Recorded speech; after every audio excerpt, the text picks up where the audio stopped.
composition style we're trying to achieve. We could look at scores like Indiana Jones, but if people need help with that, we can do that. Up here we have harmony, okay? So, well, we already have harmony. You're probably wondering, okay, why do we have harmony up here? This is just, again, emphasizing the tonal center. So, let's look at this. This is just, and again, it's based off of the Flag Parade. So I was looking, what did John Williams do? This is what he did. He had chords. He had, the flat 2, and then going back down to the tonal center of D. So it's a D minor chord, flat 2. So what is this? Again, look, it's the D minor chord. What is that? Look at that. D minor. Okay, it's literally just emphasizing the tonal center. This is just leading into it. This is a semitone away, D flat minor, and then we're going back down into D minor. So it's nothing crazy, right? Okay, what is this? What is this E major chord doing? So this is leading into it, right? This is a semitone away from E major. So I just put that chord in. But why are we landing on E major? Why land on that chord? Because that is the flat 5 or the sharp 4. I would consider it a sharp 4 in this context. So because the melody lands on a sharp 4, we build the E major chord around that. So the sharp 4 is G sharp. We build an E major chord below that because we want a chord that is going to include the sharp 4, which E major is a chord that includes the sharp 4. So we land on that. And we do it on the offbeats to make it more rhythmic, right? The reason we do the offbeats is because we already have the downbeats in the melody. We need something else to give it a bit more color.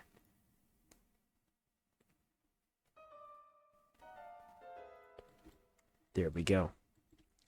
And we basically do the same thing throughout this piece, or the rest of this phrase. Emphasize D minor. It's the same chord down here. We're just doing it on the offbeat. All right. Now it's very similar through the rest of this phrase. It's just we're doing different rhythms. We're giving this line a personality, and that's something that I noticed John Williams did, is he gives every line, he tries to anyways, to give each line its own kind of personality, even though if it's like the background music, you could consider it. Like, it's not meant to be the melody. It still has a personality, so you can do that with, okay, let's not make it just static chords. Let's actually give them, moments on the offbeats, right? To make it more rhythmic. Let's give them, just make it sound musical. Make it so when you play it by itself, it still sounds cool. But that's essentially what he does, is he takes chords that are within the key and puts them on offbeats and puts them to give the piece more rhythm, right? And then what is this note here? This is the A. Guess what? The A is a part of the D minor chord, which is our tonal center, right? So we're going just down a semitone. You can do that. You can go down a semitone because it's on the offbeat. We're just giving the what could you call this? You could call this, the ornaments. The ornaments just kind of emphasize the key that we're in, just in a more musical way.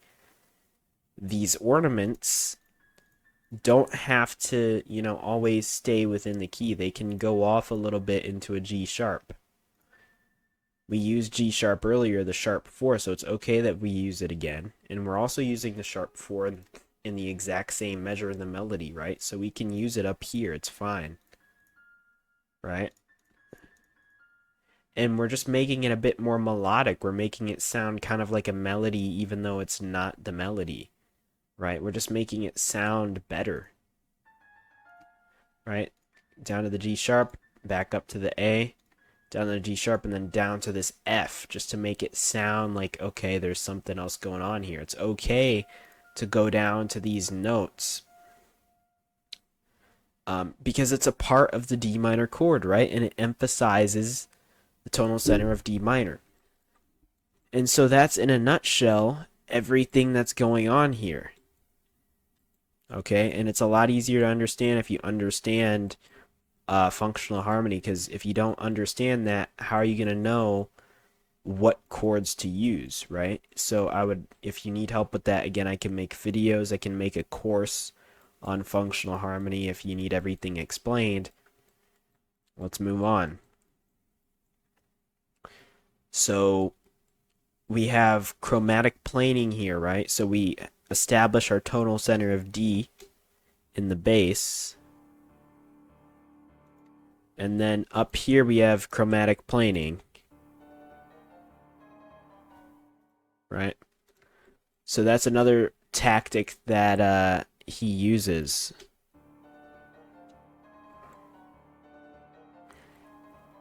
We used a slightly altered rhythm here to keep it musical, right? So you want to make sure that when you're writing this, you write it in a musical way. And the best way to learn how to be musical is to learn about phrase structure and how you structure your phrases. And I can make videos on that. I can make some courses if you're confused on that, because that is something you're going to need to understand. Now, if you understand it already, that's great, because you can jump in and you can create this, right? Because it's not too difficult to make this. But I'm just saying, for the people who are new, who don't understand this, we can get this cleared up. We can make some videos here if you need it. So that's the reason I'm saying that. Up here, what do we have? This is again emphasizing, look at that. Now, the scale is slightly altered, but it's still emphasizing the tonal center of D, because we're starting on D, we're ending on D. And we're just using the flat 2 and the sharp 4. That's all we're doing. Those are color tones just to make it sound a little bit different, to make it sound cooler, because we used those chord tones previously, those color tones. Sorry, they're not chord tones. We used those color tones earlier in the piece. We might as well use them again to maintain that, color. And again, John Williams, when we're looking at the Flag Parade, he used this kind of the scale runs with the chromatic planing underneath with the tonal center and the bass to create this effect. He just used it. It might have sounded a little different. He had different rhythm, whatever the case. You might be wondering, why am I using the septuplet, or the 7 notes in a beat? Why am I doing that? I'm doing that because it fits the entire scale, all 7 notes, before we reach the top note on the next beat. So we're able to fit all of those notes within one beat, and then it lands perfectly on the next beat, right? Back on that high D. So it's just simply because it fits. That's the reason why I used 7 notes. It's nothing fancy. There's no special reason. It's just simply because it's easier for me to put all the notes and fit them in within 7 beats, because it lands perfectly right there. And again, we use this technique. He loves to do this. He loves to use the half step or the semitone and go back down to the tonal center, which is D. So we do an E flat down to D, E flat D. We do it on the off beats to give it more rhythm, to make it sound more musical. We have the tonal center playing in the bass, which plays on the consonant beats, and then we have this playing on the off beats to make it sound more musical, okay? So you just need to look at, how am I going to make this musical? A lot of this isn't too complicated. It's going to get a bit more complicated later. But yeah, so that's that section in a nutshell. And if you can understand what I already mentioned in this video, you can understand what's coming up here, because it's literally the same thing as just modulating. So we're modulating from the tonal center of D to the tonal center of F. Now, why on earth would we do that? Guess what? Chromatic mediance again, right? So this melody right here is in the key of F. We could say it's F minor-ish, but we do have color tones that are added. It's the same thing as just up, you know, up a minor third, right? So if you look at D minor, F is a minor third. F is a minor third away from D, right?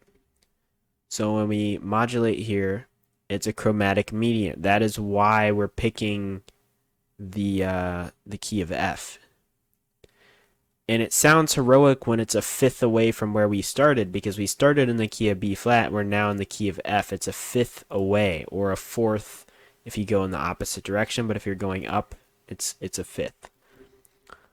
And it just sounds heroic because when you go up a fifth, that's just how it sounds.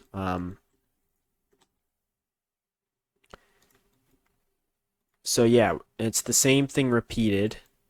There might be a few alterations, but that's, you know, your choice, you know.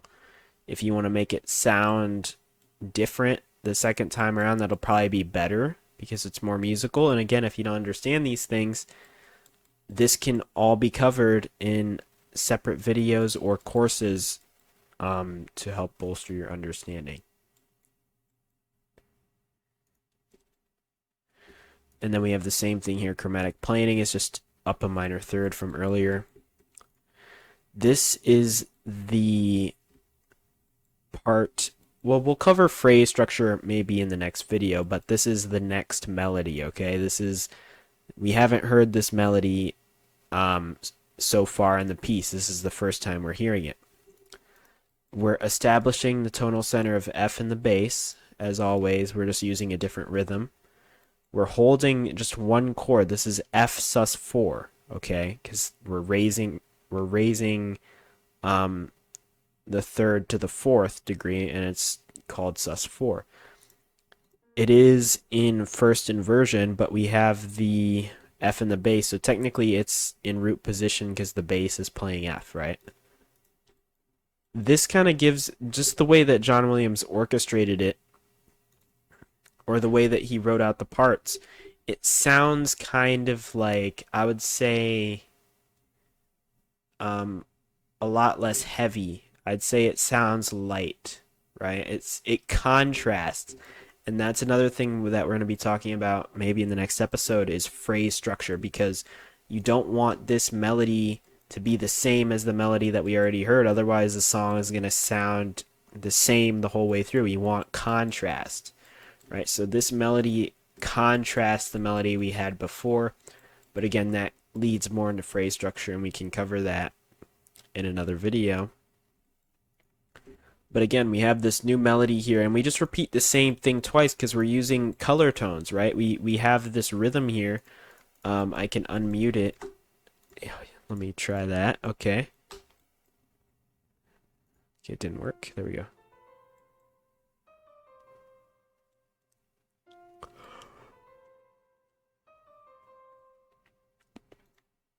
Okay, so that was the melody. Now, we're just repeating the same thing twice because the more complex we make it, the more of a chance we have. And we're also taking into consideration, you know, the melodies that we had before this. The melodies we had before this were very dark and heavy and robust, okay? This needs to be light, airy, less complex, okay? So we can't just ignore what happened before because that's really influencing what we're doing now. Because we're using our sharp 4, we're using our flat 7 to make it sound heroic. Okay? So we don't want to confuse our ear because we're branching outside of the key a little bit. So just do the same rhythm, and then The reason I did it twice was because the first time it didn't sound like it was complete. The first time it sounded like, okay, I heard it, but I have to hear it again just to get it in my ear because we're branching outside of the tonal center using these color tones. Might as well play it again so that way it stays within the listener's ear, right? If this was just basic functional harmony where we weren't using any color tones, yeah, we would have to change it up a little bit because it would be a bit repetitive. But because we're using we're using new color tones, might as well repeat it so it gets in their ear. And then we have this next part here.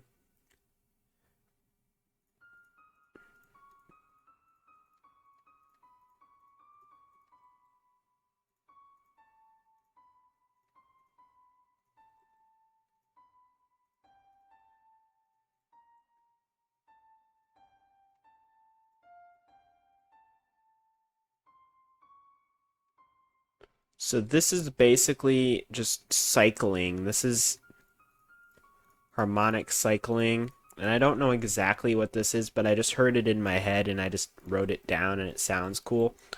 Really what this is it's polytonality because we're cycling through different keys. So we're cycling through different keys. So it's like polytonal because we have this F chord. This is a chordal chord, right?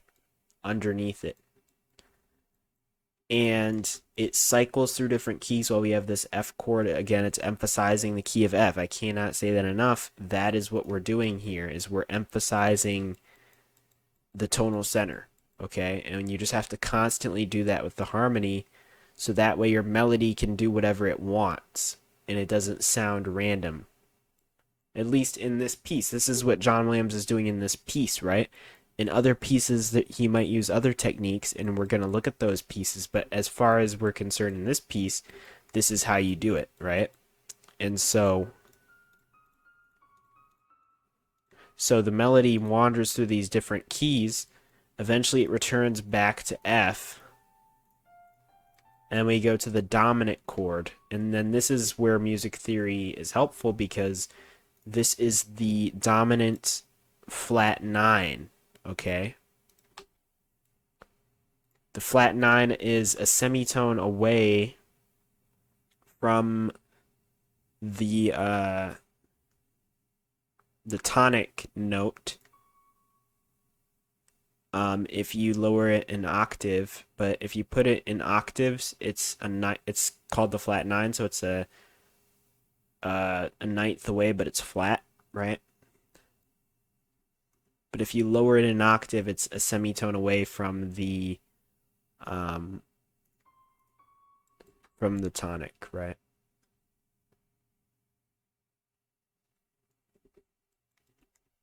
So yeah, I think that's that's a lot for today. It's 40 minutes.